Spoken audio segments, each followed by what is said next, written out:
everyone. Today is the 27th of January 2025.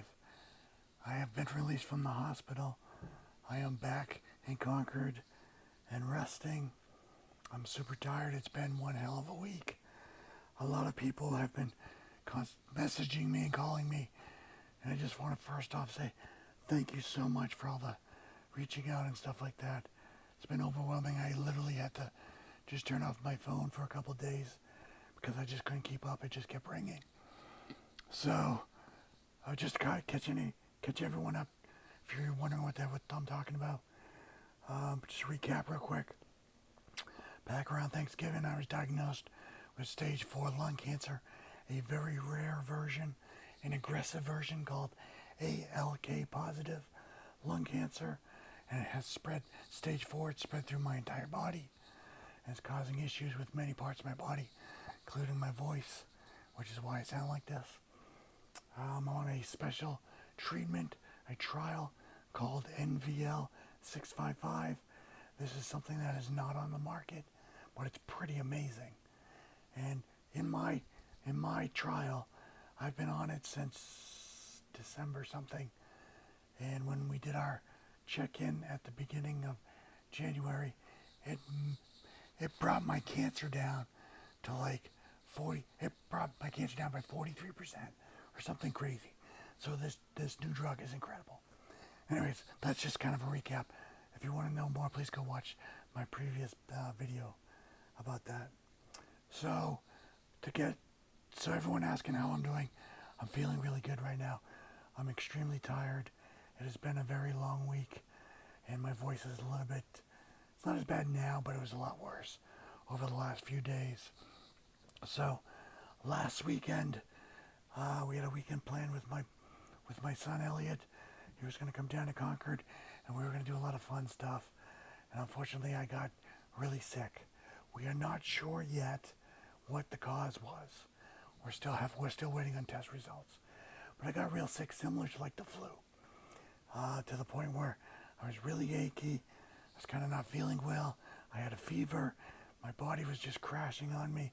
I was super tired. And last Saturday, it got to the point where my fever was hitting like 101, and I was just super achy and I couldn't get out of bed. And my son was with me, and I was a little bit concerned about him seeing me in this state, which he has not seen me like this. So we got concerned. We called our team at Dana-Farber. They said that to immediately go to the emergency room. So we had to kind of rearrange things to make sure Elliot was, covered, because he's here in Concord with us and not up in Maine where he normally would be. So we got people where we needed to get him so we could go to the emergency and he can get back home. So we eventually got all that squared away. We went to the emergency room Saturday night, and it was chaos there. It was so overstaffed. They said they hadn't seen it like that in ages since like COVID. It was just so overstaffed. It was just crazy. You can probably hear kitty cats meowing in the background. They're in the other room. We have some new kitty cats running around here. Anyways, so we went to the emergency room. They eventually got me into a room, did a bunch of scans. Looked over me, did a bunch of tests. Quickly found out that they saw all kinds of fluid around my heart, which is something we talked about in a previous video. Around Thanksgiving when I got really sick, that's something we talked about in a previous video. Anyway, so they saw all this fluid. They got very concerned and said, we need to do a surgery on you. It's not an emergency, but we need to do a procedure on you really quick. Now, because it's holiday weekend, this is about MLK weekend, there's no openings for me to get into the hospital yet. So I had to just kind of hang out in the emergency room for a while. And because it's not an emergency at the moment, it's not life-threatening at the moment, they can't do that procedure until Tuesday when everyone comes back to the office. So basically I spent from Saturday night until Tuesday morning. They did eventually get me a room in the hospital just waiting, and they were just running tests. Unfortunately, during that time, IV that was in my arm got infected, and my arm like ballooned way up, like Popeye. My forearm looked like Popeye, and basically they had to yank it all out. It was super sensitive. My arm hurt. They had to switch the IV over to this arm, and so on and so forth. So that was an ordeal, and you're also dealing with like the holiday staff. So a lot of people are like switching over from not working after several days and all that stuff.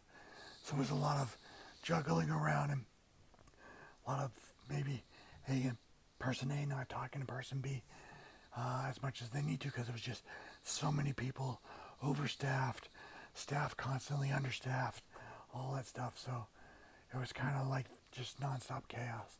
So it was a very uncomfortable weekend for me. But personally, other than feeling sick and having that inflamed arm, I was fine. Tuesday morning, they said we have to do the procedure. What the procedure is they take a tube. I got a picture here. Let's see if they have it. They take a tube and they're going to stick it. They're going to take this needle and go right along the border of my heart. And there's all kinds of fluid in that border that's not supposed to be there. And they're going to stick a tube and drain it. And basically, let's see here. This is kind of, I don't know if you can see this on my iPad here, but this blue tube is from the fingers. Whoops. Get out of there. Whoops, I don't know what I'm doing. From here all the way here was inside my body. So they put that tube into the tissue around my heart. And during surgery, they pulled out almost 1,000 milliliters. Now, just to show you, 1,000 milliliters is the equivalent, almost the equivalent to 1 quart. So this amount of fluid came out around my heart. Where the heck does this fit in my body? I have no idea. So they pulled that amount of fluid out from around my heart. And then they left the drain in for several days to continue to drain. And over the next several days, they pulled out, let me show you the picture. That's me holding a bag. And if you look at the bag, that bag shows you another 900 milliliters. Again, almost an entire second bottle was inside my body. So almost 2 quarts of fluid was pulled out from, I guess, around my heart. I don't know where it comes from. I don't know where it all came from. I don't even know where you can put all that in your body. So, as you can imagine, that was very concerning to the doctors. I pulled all that fluid out. It stopped draining.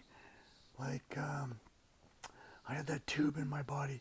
I'm not going to show you anything, but I had that tube. It's literally right underneath my nipple.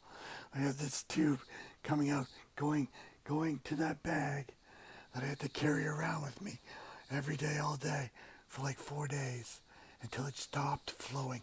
It stopped going into the bag.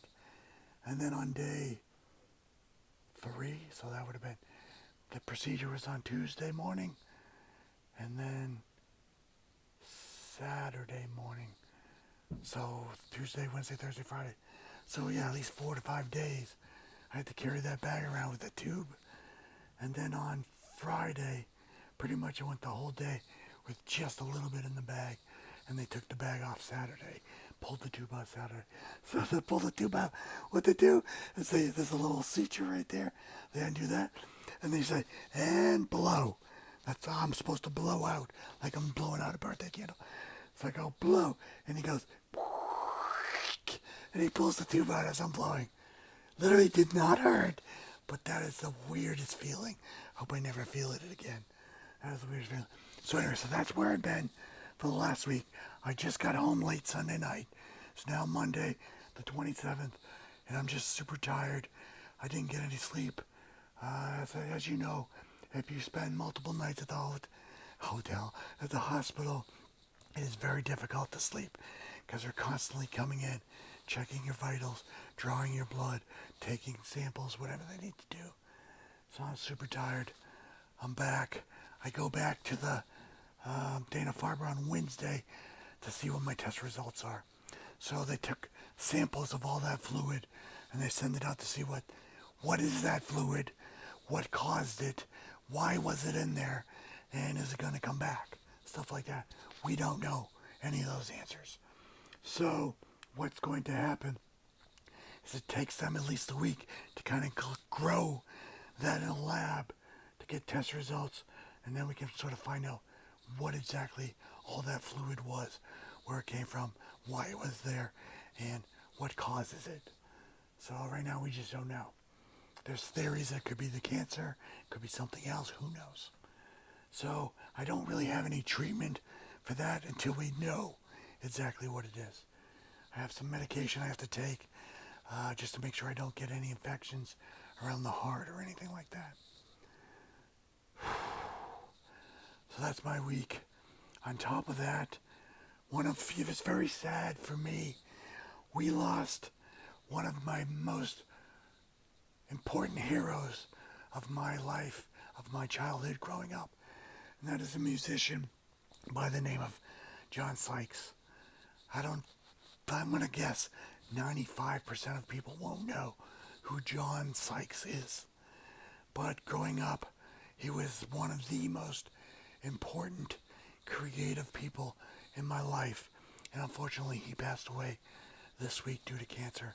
And that one really hurt.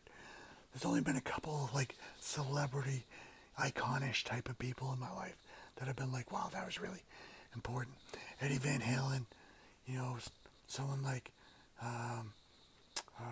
Robin Williams, and then John Sykes. John Sykes is really important to me. He's a guitar player, songwriter. He wrote a lot of really big 80s stuff, mostly the heavy rock stuff. If you're familiar with a band called Whitesnake and a song called Here I Go Again, or Still of the Night, and a bunch of other things, he's the guy for that. Anyways, his style and quality and tone and attitude and look and presence, everything about someone who's talented on every perspective was just top notch. And unfortunately we lost him last week, so that was really hard. But we have plenty of his artwork forever. So I'm so grateful I got to have that as my life's journey. So during my trial, I was unable to take my cancer treatment just because we don't know what's going on. This morning, Monday morning, the 27th, they approved me to restart. So I did take my cancer treatment again this morning, and we will continue on, which would be technically the beginning of cycle 4, I think. I think this morning is the beginning of my cycle 4.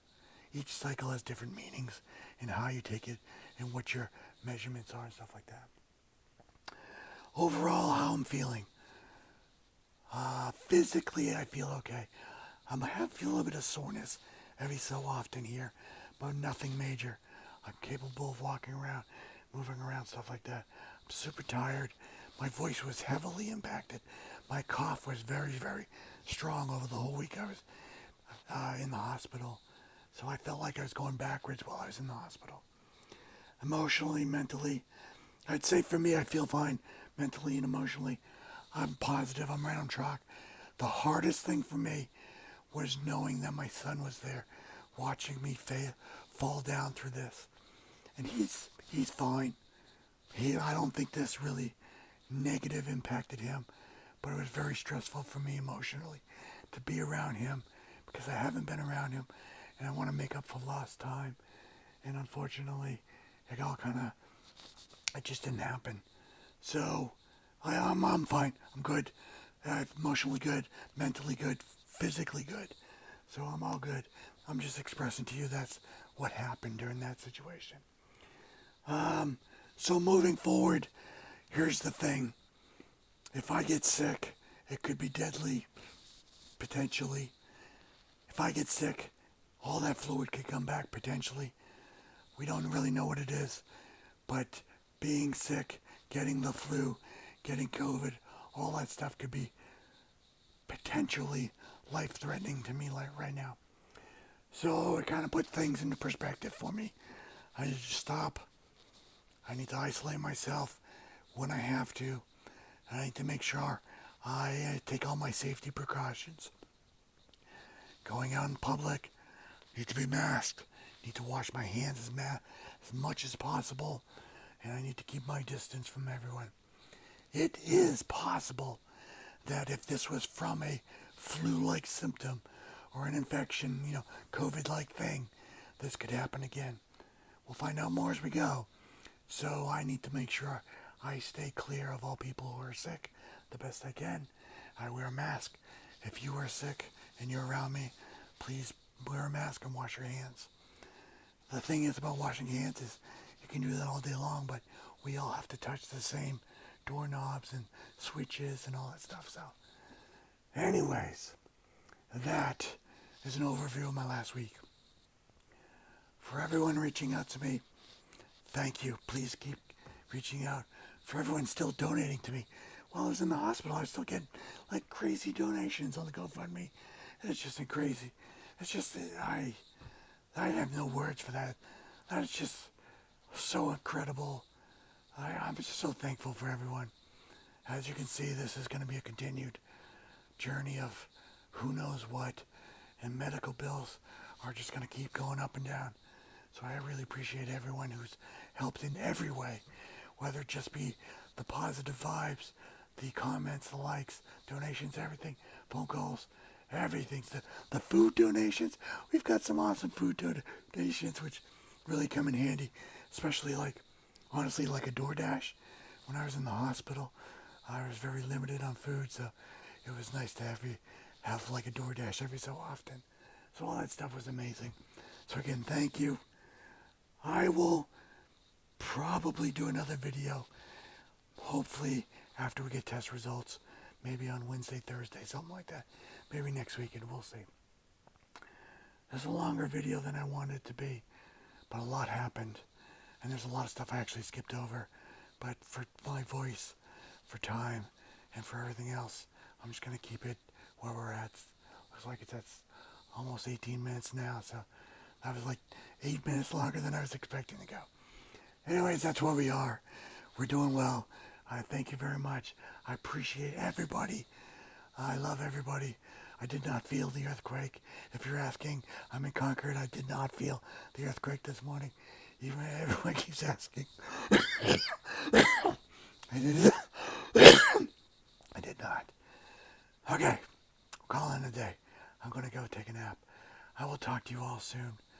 Thank you very much. I love you. Peace out. Love, I think that's love. I don't know, that's backwards. Whichever way love is. And I will talk to you soon. Thank you. If you want to go follow my blog, just go to all my social medias or go to my website, acoustifiedmedia.com/cancer. Thank you. I love you. I'll talk to you soon.